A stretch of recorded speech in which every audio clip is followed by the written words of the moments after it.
What's going on, guys? And today I'm doing a video talking about free agency, the free agents, and whatnot about it. So I don't know too much about what to really do, so I'm on the subreddit for the NBA, and I'm under the free agent tracker, and they did a really good job, and they sorted out all the free agents based upon last year's salary, who signed where, what yada yada yada. And I'm not going to go through all of it because the thing is, most people don't care about the minor free agents moving around. You'll see smaller guys like Ian Clark going back to the Warriors, or Tariq Black staying in the Los Angeles Lakers organization, and most people really don't care too much about that. So I'll talk about more of the larger deals going down, or the larger moves in terms of either salary wise or in terms of contribution towards the NBA. So let's get started. First things first, the biggest one had to be Kevin Durant. I talked about this so many times, so if you really want to know what I think about it, there are plenty of videos for you to watch. I believe I put up 2, and yeah, I'm not going to waste my time talking about that. Now let's continue on with some other things. I guess the best way right here is to go by how much they got paid last year. So number 1 is Joe Johnson going to Utah on a 2-year $22 million deal, and I think this is a great deal for him because even though he's older and up there in age, he had a very productive season last year after being cut by the Nets down in Miami. He performed pretty well, and I feel like that's not too bad. $11 million a year for Joe Johnson, and he'll be a really good scoring guard off the bench and kind of be a Gordon Hayward type of player, as he always was, a ball handler and a really good shot maker, and someone who can help develop the young guards and small forwards that they have out in Utah. So I think that's a good deal for both of them, and I feel like they're a playoff team, so Joe Johnson can go back to the playoffs, maybe end his career out in Utah on pretty much up a high note. Now next up is Dwight Howard going to Atlanta Hawks, which I thought was kind of surprising because I didn't really know where he'd go, and the Hawks weren't a great fit for him, especially because at this time they're still trying to go after Al Horford. And the thing about that was Al Horford I think he's better than Dwight Howard at this point, or at least most people do.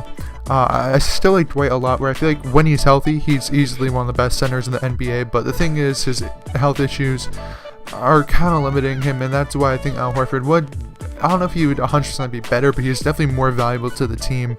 I still think this is a good way to work around. They're trying to do a new look on the franchise where they're having Schroeder at point and then Dwight at center. But at least they kept guys around them, especially Paul Millsap, who I think is super talented. So in general, this is an alright move, not the greatest, not the worst. Alright, moving on. Alright, talking about Kevin Durant to Dwayne Wade going to the Chicago Bulls. I don't know why I said Chicago so weird. But anyways, this is really weird because Dwayne Wade was a Heat lifer, and everyone pretty much assumed he'd stay in Miami and that he was just looking around so that he'd get paid more, and I thought the same way too. But he actually was really looking to get out, and at this point, this isn't like the Kevin Durant way, because Dwayne Wade, he was drafted by Miami, stayed there for about 13 years, and he just did so much for them. He brought them 3 championships. It meant so much for the team. And at this point, some people might get really pissed. Like, initially, I wasn't pissed, but I was confused by it. And I was like, will he still get his... Well, of course he'll get his number retired, but will he get, like, a statue outside in honor of him or something like that? But then thinking back on it, I think they have to. Just because how much he meant for them. He's easily the best player in Heat history.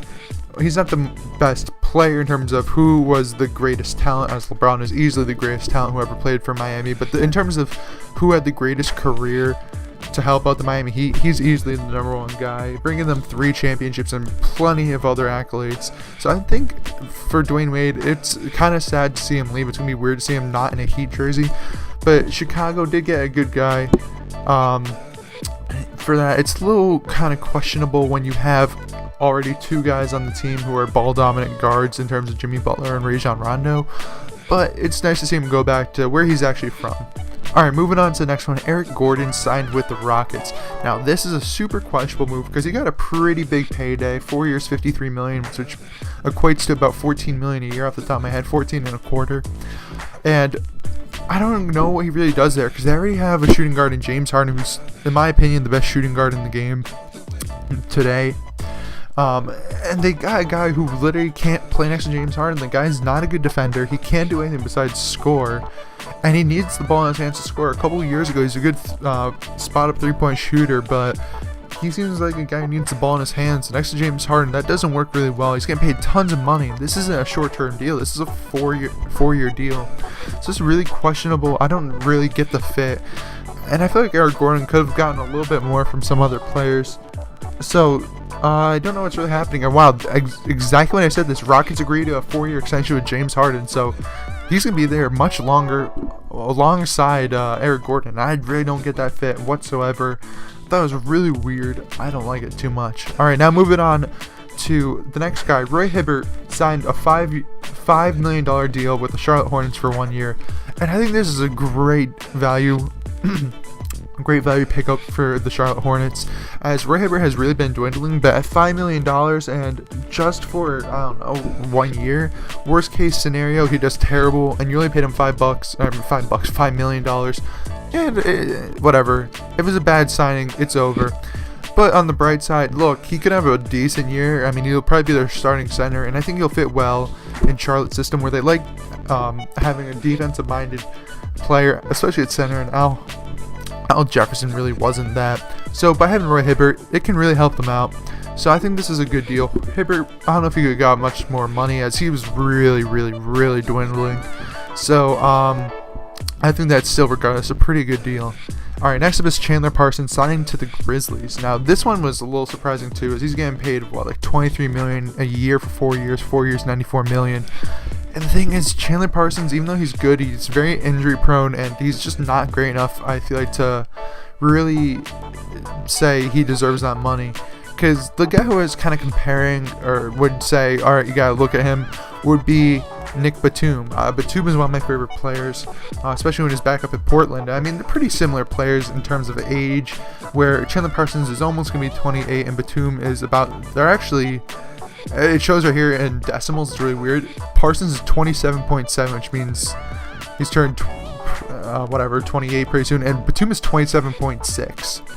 And the thing is, Batum did get paid more money, mainly because he stayed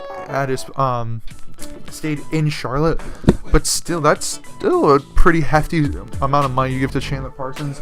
Pretty much a Nicholas Batum with injury problems. So I really don't know, and I don't think he's as great of a defender. Maybe he's a better playmaker. I'm not even sure about that, but I think Memphis, this is what they needed. They never had a shooter pretty much since the Grit and Grind Grizzlies started, it seemed to be. So at least they get Chandler Parsons, who shot 41% from deep last year. So hopefully this is good for them. Alright, next up is Al Jefferson going to the Pacers. Now I think this is a really good move for the Pacers, even though he's kind of not what Indiana wanted, where they are trying to look for the up-tempo pace and space offense. But for $10 million a year for 3 years, that's not bad whatsoever. As coming off the bench and probably being able to drop 12 or 14 points a game, you can do much worse. Alright, next up is Joakim Noah to the New York Knicks on a 4 years, $70 million deal. Now this is a giant amount of money you give to an injury-prone guy. But honestly, with the Knicks trying to build an all-star team back in 2011, this can seriously work. I feel like even though none of these guys are really superstars anymore, in Joakim Noah or Carmelo Anthony or Derrick Rose, I feel like all of them still have enough NBA experience to bring the team to the playoffs and be, maybe not a great playoff team, but they'll be respectable. So Joakim Noah, even though not the greatest player available, he's still a pretty good pickup. Now I'm going to skip the next couple on Nene Hilario. I don't know, I said his last name, but Nene and Nick Batum. As I already mentioned, Nick Batum and Nene, I feel like he just doesn't care about the NBA anymore. He's really faded away into nothingness, it seems like, recently. So next up is Al Horford going to Boston. Now, I'm not a huge Al Horford fan, but I thought this was great for Boston. I am a small Boston fan. I'm not a huge Boston fan, but it was nice to see him go there. I believe he's getting paid about $28 million a year for 4 years. And even though I'm not the greatest fan of him, the stuff he brings off the court, of course he's a good defensive big, good rebounder, good scoring shooter, is the fact that this proves Boston is a place to go, because he could have stayed in Atlanta, made even more money on a 5-year deal, but he's willing to go and leave to go to Boston, take less money, and say, you know what, I want to go here. So this is good for Boston in terms of their marketability, because some people were wondering, is that a place you want to go? And I think this shows a lot, saying, you know what, Boston, it's not the greatest place, but you want to go there. So I think this is great for their marketability. And of course, I feel like he's a much improved Jared Sullinger. So you are able to get rid of him fairly easily, as well as some other guys in Olynyk. And hopefully get a rim protector next to Al Horford, because even though he's a pretty good defensive big, he's not a true rim protector. Now going to next is Luol Deng, who got a 4-year, $72 million deal, which is super surprising at his older age, and the fact that he's not that great anymore. But there's one thing about this is definitely there, so the Lakers can help their young guys with Luol Deng mentoring them. Luol is always a great character guy to have. You've never really heard anything bad about him. The only time you can ever say something bad was said was when, I believe it was Danny Ferry, said he had too much African in him, which was a really weird statement. I don't think he was even being racist. I think he was just being dumb and empty-minded at the time. I'm not going to get too much into that, but anyways, I think he's a great guy to have. He always plays super hard, and he can probably teach guys in Brandon Ingram and D'Angelo Russell hard work and how to be successful. Alright, moving on next is Mike Conley, again, the monster. 5 years, $153 million from Memphis. Now, I feel like at this point, this was a pretty heavy overpay, but at this point, they have to think, who are we going to get instead of Mike Conley? He's one of the better defensive and just steady point guards you can get nowadays. So why not pay him a good amount of money? And I think he deserved it. Even though he's never been an all-star, he's played at an all-star level for probably the past 5 years. And even though he is about to turn 29, this will last until he's 34. And I mean, he should get his last big contract, actually the largest contract in NBA history. So good for him. And I think Memphis did the right move, because, I mean, otherwise they'd have to start pretty much the rookie Wade Baldwin or maybe Tony Roten. I think they picked Tony Roten back up, or I'd be a mess without him. So anyways, good deal by them. So now there's a lot of random things I'm going to lump together. DeMar DeRozan, I'm going to do some like quick hits. DeMar DeRozan, that was a good contract. I honestly thought he was going to leave for the Lakers, but that was a good deal by him staying up in Toronto. Again, a nice payday. And yeah, good for him. And I think that was good for Toronto as well. Rajon Rondo going to the Bulls, kind of questionable, mention that with the Dwayne Wade stuff. Jeff Green going to Orlando for $15 million a year. I have no idea what the hell Orlando was doing. Jeff Green's not that great of a player. I know it's only a year, but $15 million for that kind of guy, and you're kind of just making sure Aaron Gordon doesn't succeed as well as he could. Not really that good. Brian Anderson, 4 years, $80 million, kind of questionable as well. $20 million to a guy who has legitimate injury issues, and then throw in the fact that, you know, he can't really play defense. He can rebound and he can shoot, but that's pretty much all he can do. Brandon Jennings going to the Knicks. The same thing as I mentioned earlier, the 2011 All-Stars, or the 2011 good players. This team would have been disgusting in 2011. If anyone wants to put this team in 2K11, I can almost guarantee you'll win the championship, but modern day, they'll just be a pretty solid team. But, I mean, that's a value signing for him. Dirk going back to Dallas, signing back there for probably his last 2 years. 2 years, $40 million. I'm happy to see this because I'm a Dirk fan. And the thing is, at this point, they really couldn't get anyone else. Sure, they could have thrown like $10 million at like Allen Crabbe or $15 million. But just give Dirk the money, because he's been taking tons of pay cuts, and even though he probably deserves more, I think he'll appreciate this kind of money. So then there's some other guys I really don't care about, and Aaron Aflalo and OJ May, who got kicked out of the league. Then throw in Pau Gasol, where it is a lot of money. I thought it was 2 years, $40 million, but this report says 2 years, $30. For whatever it is, that's a good payday for Pau Gasol, and I think he fits perfectly in the San Antonio system.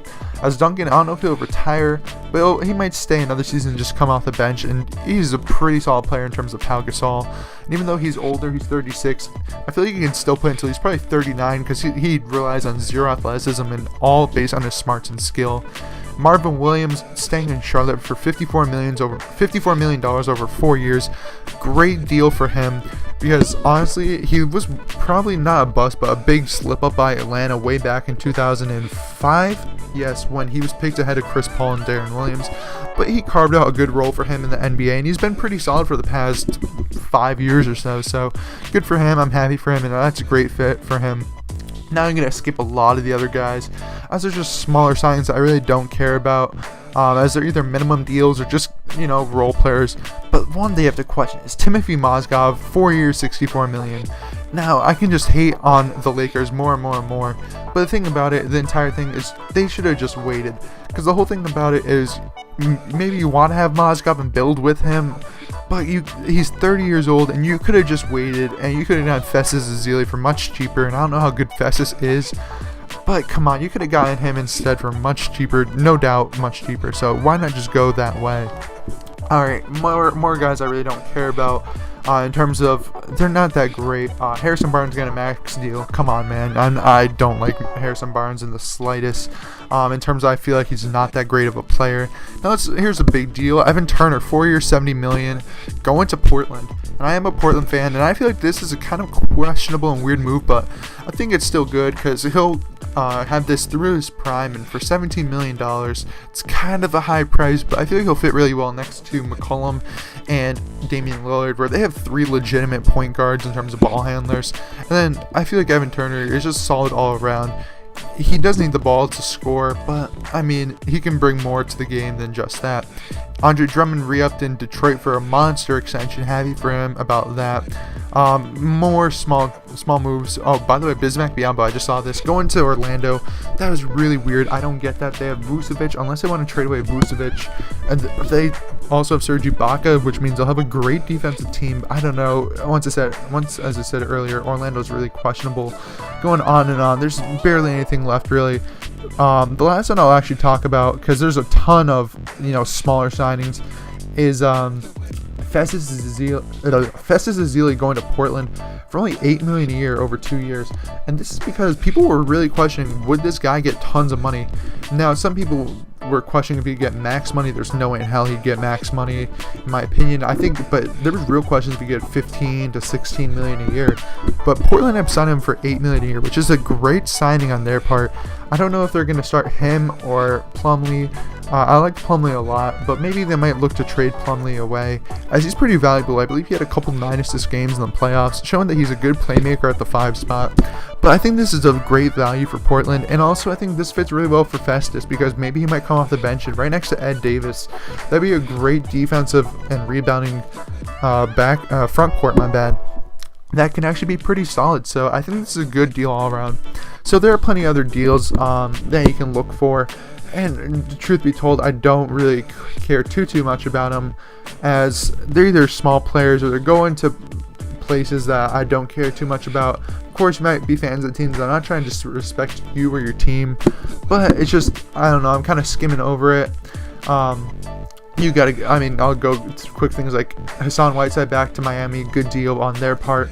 They needed to get him back, or else their team would have been nothing this year, especially if Chris Bosh has to leave the NBA entirely. Tyler Johnson going to Brooklyn. I doubt Miami would sign that offer sheet, mainly because I heard that it has like some terrible kicker at the end of the contract that Miami wouldn't be able to afford. Sound really weird, but I think that's good for Brooklyn. And Brooklyn's actually building pretty well. So anyways, that's this video about the free agency. I kind of went with no real plan, just talking about the free agency market and what happened.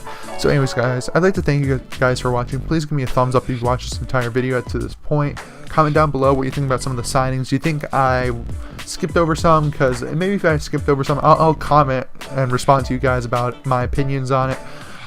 Maybe I was harsh on some contracts, or I was too nice on others. Let me know about that. Subscribe so you can get more of these videos, and share with your friends if you want to. Anyways, guys, thanks for watching, and of course, have a good day.